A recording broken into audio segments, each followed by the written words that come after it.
Assalamualaikum warahmatullahi wabarakatuh. Selamat siang. Kita lanjutkan perkuliahan kita pada hari ini. Kita akan bahas terkait dengan pengaruh berbagai variabel ekonomi terhadap konservasi sumber daya alam. Setidaknya ada sekitar 8 variabel ekonomi, atau kita boleh sebut indikator-indikator ekonomi yang mempengaruhi konservasi sumber daya alam. Yang pertama adalah ada tingkat suku bunga. Tingkat suku bunga. Yang kedua ada uncertainty problem atau masalah ketidakpastian. Ini merupakan permasalahan ekonomi paling utama, ya.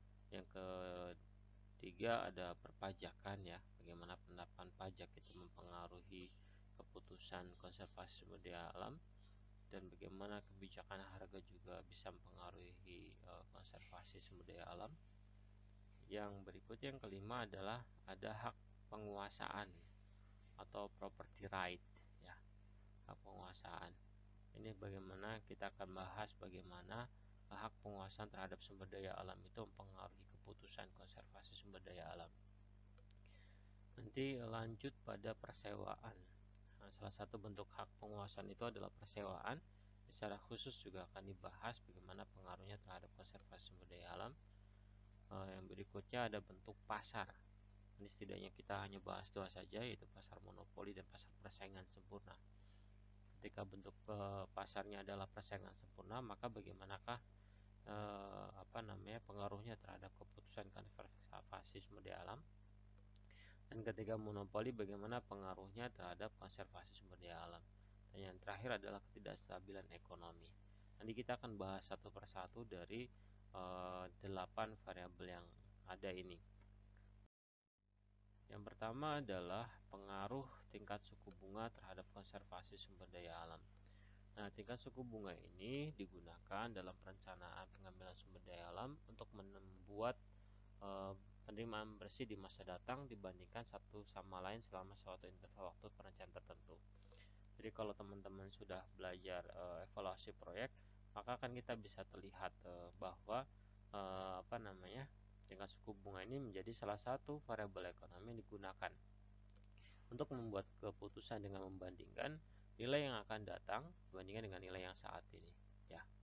Harapannya adalah akan terlihat net profitnya atau net benefitnya terhadap keputusan konservasi sumber daya alam. Nah, penerimaan bersih di masa datang ini, ya, didiskonto sehingga diketahui nilai sekarangnya atau present value tadi seperti yang saya bilang. Berikutnya mengenai tingkat bunga yang dipakai oleh perencanaan individu adalah tingkat suku bunga internal yang identik dengan tingkat suku bunga pasar atau market rate of interest. Sedangkan kalau yang digunakan oleh pemerintah biasanya menggunakan tingkat suku bunga atau tingkat bunga sosial atau social rate of interest. Kalau tingkat suku bunga individual atau market rate of interest ini dipengaruhi oleh permintaan penawaran akan uang. Biasanya indikatornya adalah tingkat suku bunga Bank Indonesia atau SBI, ya. Sekarang adanya repo, ya. Adanya repo, tingkat suku bunga repo. Sekarang ini yang untuk digunakan sebagai acuan dari tingkat suku bunga pasar. Walaupun nanti ada deviasinya, ya, deviasinya ketika sudah masuk ke perbankan. Biasanya untuk kredit itu tingkat suku bunganya lebih tinggi, ya, dibandingkan dengan tingkat suku bunga tabungan. Nah, ini yang digunakan untuk menilai atau mendiskonto penerimaan bersih atau net benefit dari konservasi sumber daya alam.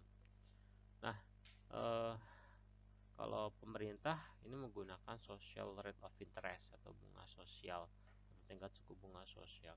Artinya dia juga sudah pemerintah juga sudah memasukkan unsur unsur-unsur diskonto yang lain selain tingkat suku bunga. Contohnya ada inflasi, berikutnya ada tingkat resiko segala macam, ya. Ini dipertimbangkan oleh pemerintah dalam menentukan tingkat suku bunga sosialnya. Nah, bagaimana dampaknya ketika tingkat suku bunga tinggi? Bagaimana dampaknya ketika tingkat suku bunga itu menurun? Nah, berdasarkan perhitungan net present value, biasanya kalau tingkat suku bunga meningkat, maka kecenderungannya adalah net present value-nya akan menurun. Sehingga yang dilakukan adalah akan cenderung ketika dia individu, ya, perencana individu atau perusahaan swasta, ketika dikasih pilihan untuk konservasi, maka mereka akan lebih memilih deplesi, artinya menggunakan sumber daya alam yang ada secara boros, ya. Nah, ini seperti itu. Tapi ketika tingkat suku bunganya rendah, maka penerimaan bersihnya akan cenderung relatif besar, sehingga akan mereka keputusannya adalah konservasi. Yang kedua, pengaruh permasalahan ketidakpastian atau uncertainty problems terhadap konservasi sumber daya alam. Nah, masalah ketidakpastian ini benar-benar ada, ya, bahkan menjadi permasalahan utama dalam ekonomi. Bentuknya apa? Bentukannya adalah salah satunya adalah ekspektasi itu. Jadi nanti ketika ada ekspektasi berarti sebenarnya ada ketidakpastian, ada harapan. Nah, ekspektasi terhadap apa? Ini terhadap penerimaan atau benefit dan biaya atau cost, ya. Nah, yang seringkali berkenal pembuat keputusan dalam konservasi sumber daya alam ini yang terjadi. Jadi masalah ketidakpastian dalam ekspektasi penerimaan dan biaya yang diperkirakan oleh para pembuat keputusan. Nah, tinggi rendahnya derajat ketidakpastian ini dipengaruhi oleh ketidakpastian dalam ekspektasi dan preferensi mengenai ketidakpastian itu sendiri.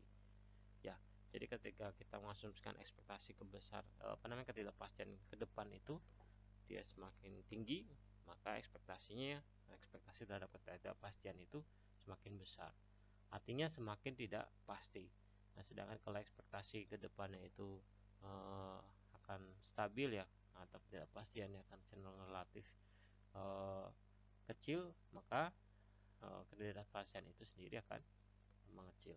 Nah, sedangkan kalau preferensi kita tinggal memilih apakah mau positif atau take risk atau risk averse, mau menerima resiko atau menghindari resiko.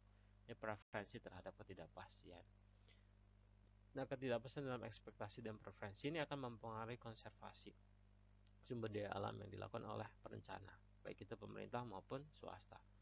Nah, ketidakpastian ini akan tercermin dari nilai tingkat suku bunga dan tingkat resiko yang digunakan dalam menghitung nilai sekarang dari kegiatan konservasi.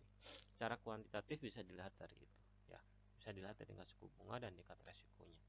Ketika tingkat ekspektasi ketidakpastiannya tinggi, maka biasanya tingkat suku bunganya tinggi, ya, atau kita mempertimbangkan tingkat resikonya juga akan meningkat.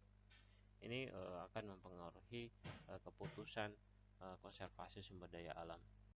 Variabel yang ketiga yaitu perpajakan. Nah, kita akan lihat pengaruh perpajakan terhadap konservasi sumber daya alam seperti apa. Nah, perpajakan sering dapat digunakan dengan lebih mudah dan lebih efektif dalam kebijakan konservasi. Nah, pada umumnya pajak yang menyebabkan harga barang sumber daya alam turun ini akan mendorong timbulnya keputusan untuk konservasi. Dan sebaliknya, bila pajak menyebabkan harga barang sumber daya alam naik, akan menimbulkan keputusan untuk deplisi atau pemborosan penggunaan sumber daya alam. Oleh karena itu, pajak tidak langsung yang memiliki sifat beban pajak yang dapat digeserkan sebagian atau seluruhnya kepada pembeli akan dapat meningkatkan harga barang sumber daya alam dan akan mendorong adanya depresi. Jadi ketika dia pajak tidak langsung, maka pembeli akan mendapatkan harga sumber daya alam yang lebih tinggi dibandingkan kalau tidak ada pajak, sehingga akan mendorong adanya depresi. Sedangkan pajak langsung yang mempunyai sifat beban pajak tidak dapat digeserkan kepada pembeli akan cenderung menimbulkan keputusan konservasi. Biasanya seperti itu. Jadi kalau pajaknya tidak langsung, perspektif perusahaan mereka tidak masalah menghasilkan berapapun sumber daya alam yang akan dieksplorasi. Tapi ketika pajak langsung, mereka akan relatif hati-hati, apalagi misalnya pajaknya itu dikaitkan dengan kuantitas sumber daya alam yang dieksploitasi, maka mereka akan cenderung melakukan konservasi atau melakukan penghematan atau menjaga sumber daya alam itu. Ini pengaruh perpajakan terhadap konservasi sumber daya alam. Berikutnya pengaruh kebijakan harga terhadap konservasi sumber daya alam. Nah, harga ini meliputi harga input maupun harga output, ya. Nah, perubahan harga barang baik itu input maupun output dapat mempengaruhi keputusan konservasi secara proporsional sepanjang periode perencanaan, dan pengaruhnya tidak meningkat dengan berkembangnya waktu seperti halnya pada perubahan tingkat bunga dan ketidakpastian. Jadi ini perbedaannya. Jadi dia proporsional sepanjang periode perencanaan. Artinya kalau tingkat harga naik, ya dia akan membuat keputusan konservasinya seperti apa. Ketika turun maka seperti apa. Artinya konservasi atau tidak itu mengikuti perubahan harga itu. Nah, perubahan harga input atau output mempengaruhi konservasi sumber daya alam tercermin dari perubahan marginal cost dan marginal revenue akibat perubahan harga itu. Nah, kenaikan biaya produksi akan membuat para perencana akan berusaha menggunakan sumber daya alam yang paling produktif. Jadi ketika harga barang input itu meningkat, kenaikan biaya produksi total cost yang meningkat, maka perencana atau perusahaan akan berusaha menggunakan sumber daya alam yang paling produktif. Ya. Sedangkan kenaikan harga output yang semakin tinggi mendorong perencana untuk menggeser penggunaan sumber daya alam ke masa yang akan datang, yang berarti adanya konservasi. Ya, jadi ketika harga outputnya meningkat nih, maka perencana akan menggeser penggunaan sumber daya alam ke masa yang akan datang, berarti adanya konservasi. Jadi lebih dalam artian dia mengarah ke konservasi dibandingkan deflasi. Artinya apa? Artinya dengan dengan kenaikan harga output tadi relatif mereka akan menjaga ritme itu. Ya, kalau misalnya semakin banyak memproduksi, maka supply-nya akan meningkat, harganya akan malah turun, sehingga total revenue juga akan menurun. Sedangkan kalau harganya meningkat, maka relatif mereka akan menjaga ritme kenaikan harga itu dengan total revenue semakin banyak, sehingga akan cenderung adalah konservasi. Sedangkan ketika biaya produksi itu meningkat, maka seproduktif mungkin ini akan mengarah ke deflasi. Dengan penggunaan faktor produksi yang tetap, mereka akan sebisa mungkin menghasilkan sumber daya alam yang semakin banyak, sehingga akan kecenderungannya adalah deflasi. Berikutnya pengaruh property right terhadap konservasi sumber daya alam. Property right ini dalam bahasa Indonesia disebut dengan hak kepemilikan atau hak penguasaan. Ya, hak penguasaan atau property right ini menimbulkan lebih lanjut lembaga-lembaga ekonomi yang lain seperti persewaan, kredit, perpajakan. Jadi property right itu ada yang sifatnya adalah hak milik, ya, ada yang persewaan, ada yang pelimpahan kewenangan, ya, seperti BUMN yang diberi hak oleh pemerintah untuk mengelola sumber daya alam. Nah, seperti itu adalah property right. Nah, penguasaan merupakan ikatan atau kumpulan hak untuk mengawasi dan menggunakan sumber daya alam oleh seseorang atau sekelompok orang. Nah, hak untuk mengawasi dan menggunakan ini dapat dipecah-pecah lagi antara organisasi publik atau negara, pemilik, pemakai, kreditur, pekerja, dan sebagainya. Nah, ketidakpastian dan ketidakstabilan hak penguasaan akan mempengaruhi konservasi sumber daya alam. Jadi hak penguasaan ini indikatornya ada dua. Yang pertama adalah ketidakpastian, yang kedua adalah ketidakstabilan. Nah, ketika kita bicara ketidakpastian hak penguasaan, maka setiap pemakai sumber daya alam ini berusaha untuk melindungi diri mereka terhadap yang lain. Dengan apa? Dengan mengusahakan pemilikan melalui penangkapan atau pengambilan secepat mungkin. Jadi ketika tidak hak penguasaan itu tidak pasti, maka orang akan berlomba-lomba, ya, berlomba-lomba mengambil dan menangkap sumber daya alam itu secepat mungkin, sebanyak mungkin sebelum diambil oleh orang lain. Sehingga ini akan cenderungannya adalah deflasi, bukan konservasi.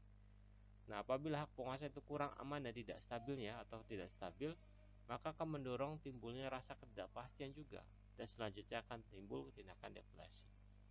Jadi orang akan cenderung opportunity cost dilihat atau dihitung. Oh, ini hak penguasaannya tidak pasti, bisa jadi tahun depan sudah diambil oleh orang lain. Maka mereka akan berusaha mengoptimalkan penggunaan sumber daya alam pada tahun itu. Ya. Ini pengaruh properti right terhadap konservasi sumber daya alam. Berikutnya pengaruh persewaan terhadap konservasi sumber daya alam. Nah, persewaan ini menunjukkan hubungan antara pemilik dan penyewa atau antara pemilik dan pemakai.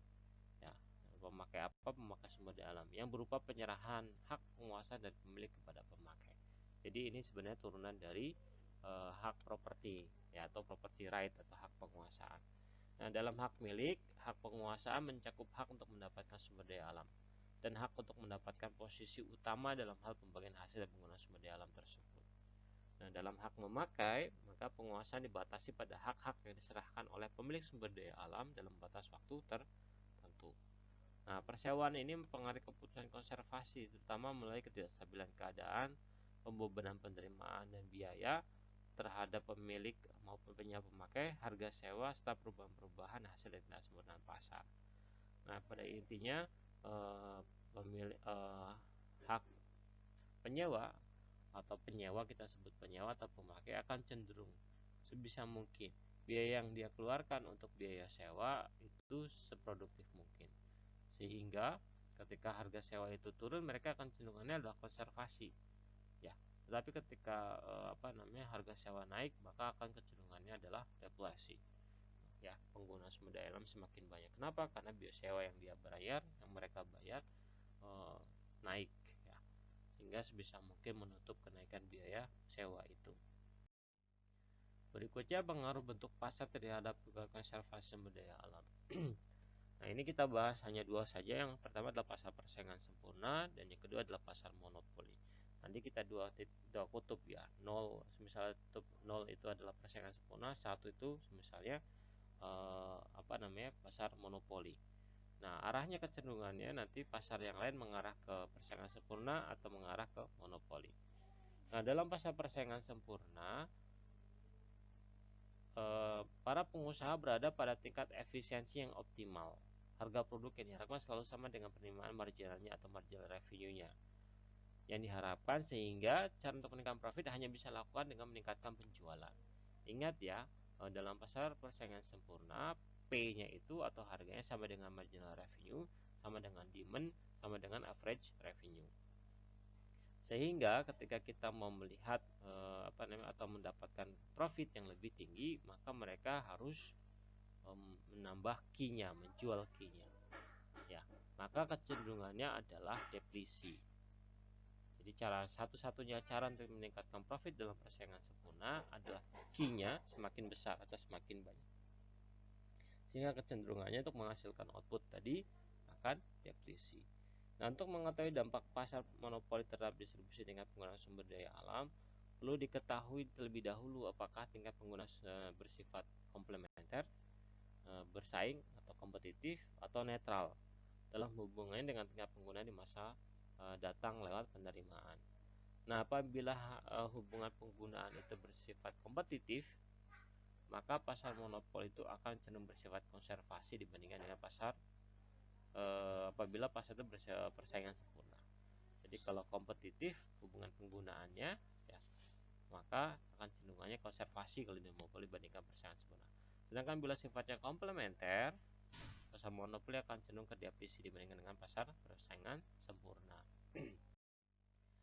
Berikutnya adalah pengaruh ketidakstabilan ekonomi terhadap konservasi sumber daya alam. Ketidakstabilan perekonomian ini meningkatkan peluang ketidakpastian untuk sebagian besar data yang dipakai dalam perencanaan produksi. Semakin tidak stabil perekonomian, akan semakin tinggi peluang ketidakpastian serta semakin tinggi pula tingkat depresi sumber daya alam itu.